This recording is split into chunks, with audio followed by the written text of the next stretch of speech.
Shabbat Shalom a todos. Bruchim Habayim, sejam todos bem-vindos. Estamos aqui para trazer a prédica, né? Essa prédica da Parashá Vayikri, a nossa 12ª porção do livro de Bereshit e a última. Semana que vem já entraremos na Parashá Shemot, né? Assim que terminar o Shabat, depois da Havdalah, já entra a primeira leitura do livro de Shemot, Êxodo. E vamos trazer hoje aqui para vocês essa prédica, né, da Parashá Vayikri, uma Parashá repleta de significados, né, muitas coisas que explica sobre o Mashiach, né, nos dias futuros, né? E hoje vamos trazer, né, um pouco da explicação dessa Parashá, algo bem rápido, mas muito significativo, né? E é uma honra, né? Porque estudar Parashá, estudar a Torá toda semana, isso é maravilhoso, é edificante, é um alimento espiritual, né? Para nós, a Torá é a fonte da vida, né? É a árvore da vida, é o que nos traz alimento, é o que nos mantém fortificados, né? Na Emuná, em Hashem, né? Então, para iniciar essa Parashá, né? Parashá Vayikri, né? Parashá Vayikri, ela começa, né, introduzindo os anos que Jacob viveu na terra do Egito, né? E os seus anos de vida, sobre as bênçãos que ele deu a Efraim e Menaché. E quando Jacob pegou ali e tomou os dois filhos de Yosef como seus filhos, para que eles fossem incluídos, né, na contagem ali juntamente com os seus outros filhos no período da divisão de Eretz Israel, né, da Terra Santa. E essa primeira passagem mostra Yaakov abençoando Menasher e Efraim. E ali, quando ele inicia ali, ele adoece e ele chama, né, Yosef, né? Na verdade, os Midrashim fala que foi Efraim que avisa ao seu pai sobre a doença de seu avô. E Yosef leva Menasher e Efraim.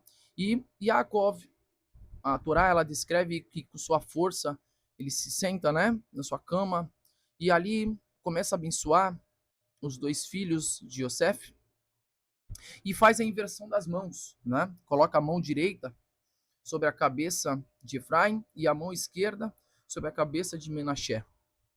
E ali os Midrash ele traz que ele quebrou, né, a briga sobre a primogenitura, né, que havia anteriormente, né? Possamos ver que no decorrer do Sefer de Bereshit tem muito dessa questão da briga da primogenitura, né?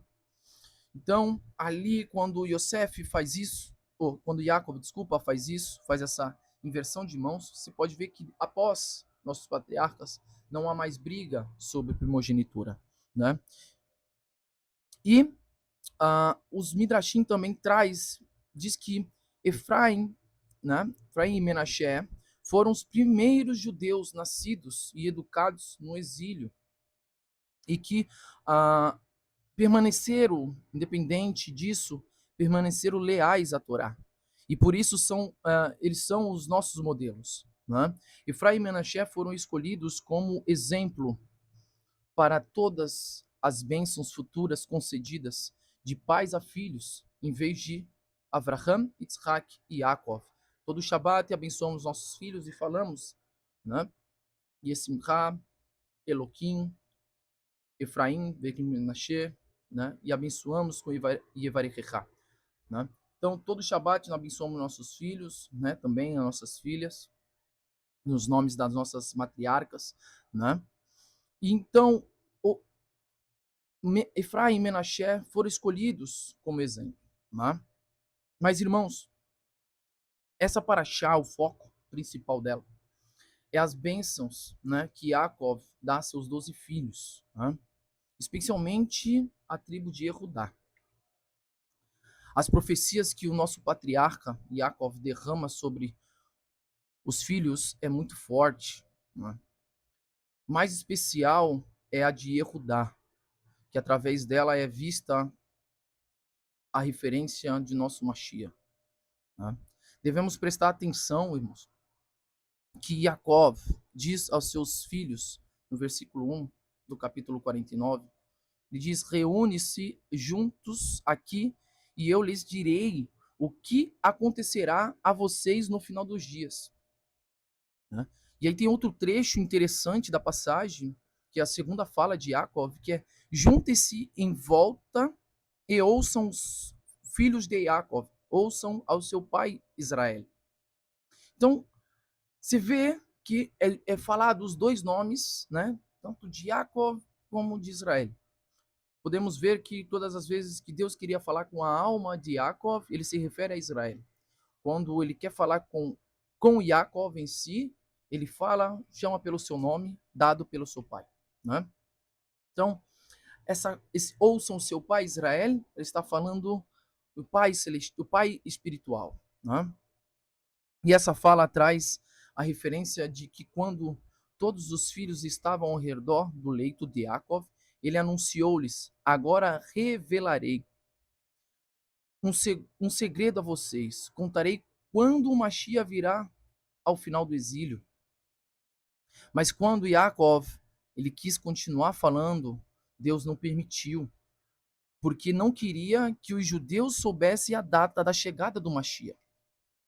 Como o nosso Mashiach Yeshua disse, falou, né? E sobre aquele dia e sobre essa hora, nem homem sabe, nenhum homem sabe, nem mesmo os anjos do céu, mas somente o Pai. E tal como nos dias de Noa, assim será a vinda do Filho do Homem. Né? Então, só o Pai Celestial sabe a volta do Mashiach. Né? Para nós que acreditamos que Yeshua é o Mashiach, é o Rei de Israel, nós esperamos a sua volta. Mas, irmãos e irmãs, infelizmente, os nossos irmãos ortodoxos, eles não acreditam que Yeshua é o único Mashiach e que ele voltará em um futuro próximo, né? Porque suas mentes já estão cauterizadas, né? Com uma consciência destruída, né? Uma mente insensível, né? Que foi imposta uma doutrina a eles, muitas coisas, não só nós que passamos pelo cristianismo e hoje estamos aqui cumprindo a Torá como o Eterno nos determinou, né? Não só nós fomos enganados, né? Muita coisa a história traz, né? E toda a humanidade foi enganada de algum jeito, né? Então, por conta disso, por conta dessas coisas, eles não acreditam e brigam diariamente referente a isso. Há mais de 2000 anos já tem essa briga de que Yeshua, na visão deles, não é o Mashiach, e do outro lado que é, e etc e tal. Então, essa briga, ela já se perpetua há muito tempo, né? Não é de agora, né? Mas o que eles não sabem é que o Mashiach que eles aguardam é Yeshua, porque não virá outro. Então, eles só não sabem que é Yeshua, mas eles vão ver quando o Filho do Homem vir voltar sobre as nuvens, né? Isso o nosso Mashiach já deixou escrito, né? Todos verão a volta do Filho do Homem, né? E é nesse momento que eles passam a acreditar, ou até mesmo acreditamos que antes, muitos passarão a acreditar que de fato Yeshua é o Mashiach. Mas essa briga de querer trazer que o ortodoxo, né, acredite, né, passa a aceitar que Yeshua é o Mashiach, isso não depende de nós, isso não é a nossa missão. A nossa missão é levar a luz da Torá para outras pessoas, né? A nossa missão é levar a Torá para aqueles que não conhecem, levar a água, o pão da vida, né, para outras pessoas. Ser o sal da terra, como assim nosso Mashiach falou para que fôssemos, né? Essa é a nossa missão. A missão de nosso Mashiach Yeshua é fazer com que os ortodoxos acreditem que ele é o Mashiach. Essa missão é para o Filho do Eterno, para o primogênito, não para nós, né? Como muitos na sua era acreditou, eram perushins, né, eram fariseus e passaram a acreditar que de fato Yeshua é o Mashiach, né? E por que eu digo tudo isso? Para entender tudo isso, né? Entender o Pasuk da bênção que Yaakov derrama a Yehudá, primeiramente devemos olhar o Pasuk, né? Olhar as falas de Yaakov, né? Que ele fala o que vai acontecer ali para os seus 12 filhos, né? Primeiramente, Yaakov diz em ordem a cada filho, de acordo com os seus nascimentos. Né? Primeiro, Yaakov Avinu, ele fala dos filhos dele com Leia. Né? Primeiro, ele fala de Reuven, ele começa falando ali com Reuven, seu primogênito, né? E fala que por ele ser impetuoso como a água, ele perde a primogenitura. Né? E ali Yosef passa a ser o primogênito, né? Já que Reuven era o primogênito de Leia e Yosef o primogênito de Rachel, né? De Raquel. Mas por que Reuven perde, né, essa primogenitura? Lá em Bereshit, né, em Bereshit 35, 22, relata que Reuven se deita com Bilá, a concubina de seu pai. Né? Biná era serva de Rachel, a esposa amada de Yaakov, Avinu, e por conta disso, ele profana, né? Ele acaba perdendo a primogenitura por esse erro tão grave, né? Depois, Yaakov fala de Shimon e Levi, né? Aí depois de Yehudá, né? Que é o quarto filho, né? Que primeiro o primogênito, o Reuven, depois Shimon, Levi, Yehudá, o quarto. Depois fala de Issachar, Zevulun, né? Aí depois Dan e Gad, Asher e Naphtali, né? E por último, ele fala de Yosef e Beniamim, né? A única que não é citada é Diná, né? Já que ela era a caçula de Leia e Yaakov, que foi violentada por Shechem, né? Então, Diná era a caçula, né? A última filha, né? De todos, a última filha. Mas por que ela era a caçula? Né? Por que ela não foi citada? Porque a mulher não recebe, né, as bênçãos, né? Então,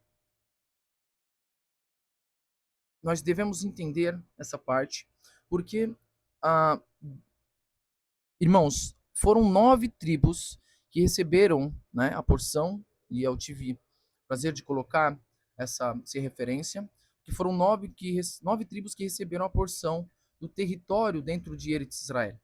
Né?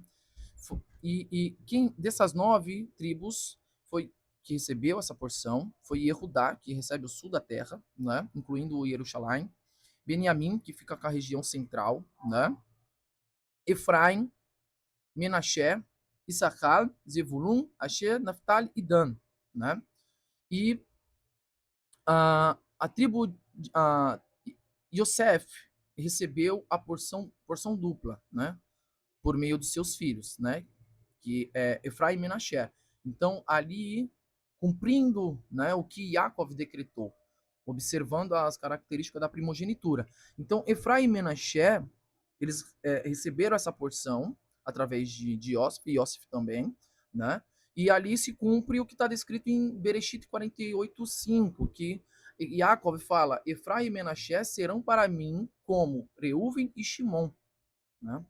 E Reuven e Gad e a metade da tribo de Menashe, essas 2,5 tribos, elas escolheram a herança a leste do Rio Jordão, né? Como hoje conhecido como Transjordânia, né? Na terra de Bashan, Gileade e Moab, né? Então, para entender tudo isso, irmãos, para entender tudo isso nessa prédica, vamos ler o Pasuk, justamente o Pasuk que Yaakov diz para Yehudá, que é bem significativo, né? Bem bonito, que é dito. Nossos Midrashim uh, diz que quando Yaakov começa a falar para seus 12 filhos, quando ele está ali na parte de Shimon e Levi, Yaakov começa a recuar, começa a se distanciar, né? Para não levar puxão de orelha, porque até então ali nós vemos que tem uns puxão de orelha, e aí ele pensou que Yaakov ia falar do que aconteceu entre ele e Tamar, né? E aí ah, ele começa a recuar, né? Começa a recuar. E aí quando seu pai começa a falar de Yehudá, fala palavras positivas para ele, né? E aí ele para, escuta o seu pai.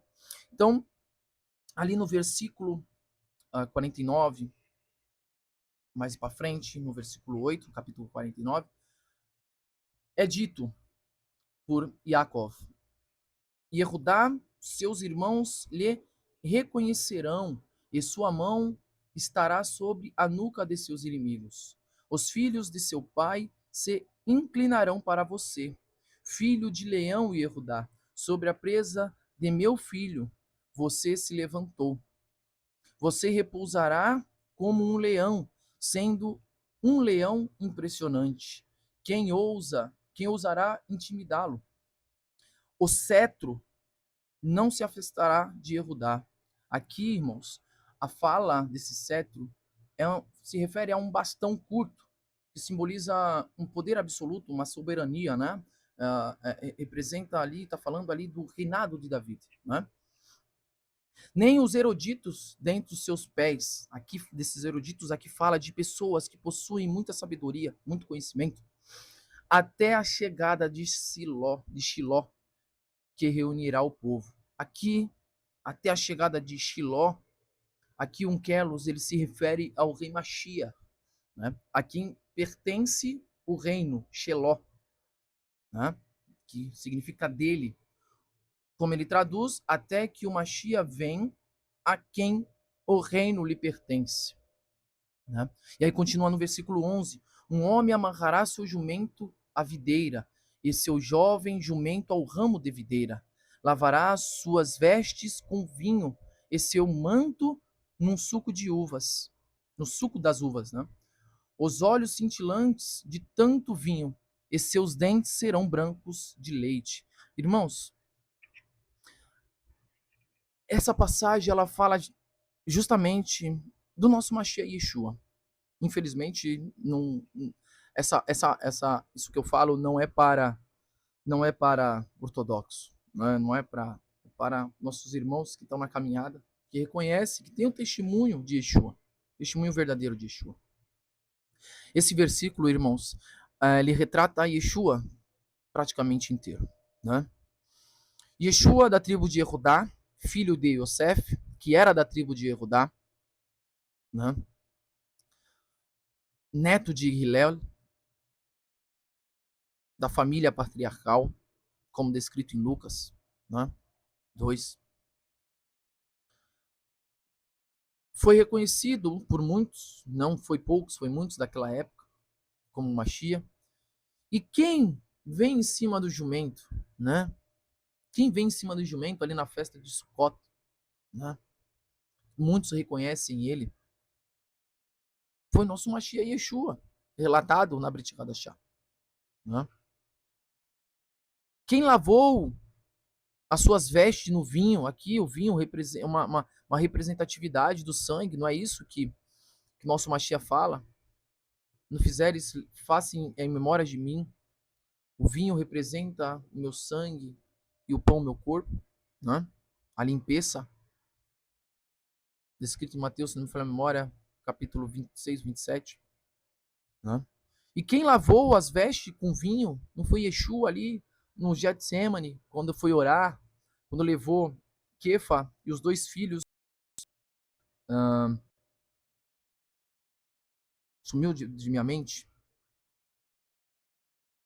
as, as duas pessoas a mais, os dois discípulos que estavam com ele, né?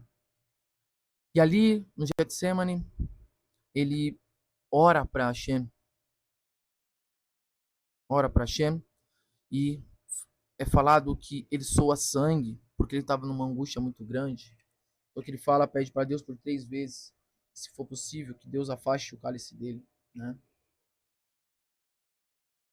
Mas se ele fala, mas que tudo seja feito conforme a tua vontade e não a minha, tá? E quem lavou o seu manto no suco das uvas? Não foi Yeshua também ali depois que ele é capturado e ele é humilhado, é torturado pelo Império Romano, depois que Caifás julga ele junto com os escribas, né, e os fariseus ali, né? Depois de ter chamado muitas testemunhas falsas, porque ninguém conseguiu encontrar testemunha, né, contra Yeshua, né? E como montam as testemunha falsa para poder julgar Yeshua, né? Entregam nas mãos do Império Romano, né? E depois de sua morte, não foi Yeshua que ressuscitou no terceiro dia, né? Não foi os seus olhos que ficaram cintilantes de tanto vinho e seus dentes ficaram brancos como leite, perdão. Não foi Yeshua que ao ressuscitar no terceiro dia, a glória pairou sobre ele, né? Então, irmãos, essa referência é sobre o nosso Mashiach. Essa referência é sobre Yeshua, né? Isso não é para os ortodoxos, eles não acreditam nisso, eles não veem isso, já está cauterizado, né? Quem abrirá a mente deles não somos nós, esqueça, esqueça. Só pedimos um pouco mais de respeito, né? Um pouco mais de respeito, porque devemos respeitar aqueles que hoje não estão mais aqui, né? Da mesma forma que devemos respeitar Urash, Uramba, Arisa e muitos outros, Narniman de Breslev, muitos outros eruditos da época, muitos sábios da época passada, devemos respeitá-los, porque é um mandamento que tem que respeitar o falecido. Então é isso que nós queremos, respeito, né? Muitos dizem que estamos vivendo numa mentira. Todos nós estamos vivendo numa mentira, então, né? Todos nós, né? E eu tenho muito para explicar sobre isso, né? E provar que todos vivemos numa mentira. Se eu vivo numa mentira, o mundo todo vive uma mentira, independente de quem é mais religioso e quem é menos religioso. Então, irmãos, essa paraxá que finalizamos hoje é uma paraxá repleta de coisas boas, né? Uma paraxá que, de fato, muitos midrashim falam que uh, é uma paraxá que, de fato, fala sobre a volta do Mashiach, né? Devemos entender isso, né? Devemos entender isso. E de fato Yeshua é o nosso Mashiach, mas não é que ele veio como um Mashiach que todos esperavam no primeiro momento, né? Ele veio como um Mashiach, porém não conseguiu finalizar aquilo que foi determinado a ele, né? Então, agora, para se completar a profecia de toda a Torá e dos profetas, ele voltará com o Mashiach ben David como rei, de fato, instalará seu reino, seu reinado, o Beit HaMikdash virá com ele, mas isso não depende de nós, o homem não conseguirá trazer esse Mashiach, não conseguirá trazer ele. O homem não tem méritos para isso, o homem não tem méritos para isso, né? Não basta de todos têm que estar na mesma união. Enquanto tiver esse ódio pelos que tenham a fé que Yeshua é o Mashiach, e tiver essa divisão, esse ódio gratuito, porque há esse ódio gratuito, esses ciúmes pela Torá, porque eles não querem espalhar essa luz para mais e mais pessoas, né? Porque a Torá foi feita para todos cumprirem, não só para um, não só para um povo. Todos aqueles que querem cumprir a Torá devem ser dada. Quando temos sede, você não dá água. Quando a pessoa tem sede, você não dá água para ela. Quando ela tem fome, você não dá pão. Então, quando as pessoas têm sede espiritual e fome espiritual, você tem que dar Torá para ela. E quando não fazemos isso, nós ocultamos, deixamos a pessoa com fome. Isso não foi o que Deus pediu, né? Não foi o que Deus pediu. Ele pediu para levar o pão da vida para todos. Moshe Rabbeinu falou em 70 línguas, né? A Torá, né? Explicou, ensinou, mas quem se manteve firme e não deturpou a Torá, de fato, foi o povo de Israel. De fato. Mas eu não posso pagar o preço por aqueles que eu nem sequer conheço. Se hoje eu estou cumprindo a Torá, se hoje eu tenho prazer em cumprir a Torá, tenho zelo, é por amor a Hashem. Não, você é judeu, não é 3 milhões de brasileiros têm ascendência judaica, tem sangue judaico, é judeu de sangue. Se hoje nós estamos cumprindo a Torá, é porque somos esse povo, né? Aqueles que não querem de maneira nenhuma cumprir a Torá, esse já não é, esse já é de Edom, né? Então, não bloqueie. Isso é para o ortodoxo. Não bloqueie a Torá para aqueles que querem cumprir. Ajude a ele cumprir a Torá. Porque a Torá faz bem, desde que aquela pessoa não deturpe a Torá. Mas tem fé no que Yeshua é o Mashiach. Se nós somos idólatras por isso, todos os judeus serão idólatras. Porque eles aguardam o Mashiach também. E se vir o Mashiach e eu estiver errado, eles também serão idólatras. Não? Eles também serão idólatras. Porque eles acreditarão que aquela pessoa é o Mashiach. Mas e se eu estiver certo? E se todos aqueles que têm o testemunho de Yeshua estiver certo? Aqueles que cumprem a Torá da maneira correta. Cumpre a Kashrut, né? Tem zelo pelas festas, né? Josiah Tovim. Se nós estivermos certos, que de fato Yeshua é o Mashiach, nós vamos lhe julgar, vamos olhar para sua cara e dar risada. Pelo contrário, venha, faz parte, venha conosco. Vamos te abraçar. É assim que nós tratamos o nosso próximo, com amor, né? Não foi Yeshua que falou que amar o próximo como a si mesmo? É o segundo maior mandamento. E que toda a Torá depende disso, né? De reconhecer que o Eterno é um e de amá-lo com toda a nossa alma, né? Amar o Eterno, nosso Deus, né? Toda a nossa alma, nosso poder, nossas posses, né? Devemos amá-lo, amar o Eterno, reconhecer que Ele é um. Amarás o teu Deus com toda a tua alma, com todo o teu coração, com todas as tuas posses. Né? Segundo o maior mandamento, ame teu próximo como a ti mesmo, para Shakedoshim. Então devemos amar, isso não é só mandamento de judeu para judeu, mas é um mandamento de próximo para o seu próximo. Né? Porque senão o mundo vira uma violência. O mundo vira um caos. Sem lei, o mundo vira um caos. E sem lei, o mundo espiritual vira um caos também. Né? Então, devemos entender isso, Baruch Hashem, por isso. Essa foi a nossa prédica sobre a Parashá Vayikri, né? A última porção do Sefer Bereshit, né? E convido a todos, né, que estiver vendo esse vídeo, declarar, né, sempre no final da Parashá, de uma Parashá, de um Sefer, né, de um livro do Pentateuco, nós declaramos, né, para que tenhamos força para o próximo Sefer, né? E assim falamos, Hazak, Hazak, Venik, Hazek, força, força, e seremos fortalecidos. Que todos nós seremos fortalecidos para o próximo ciclo, né?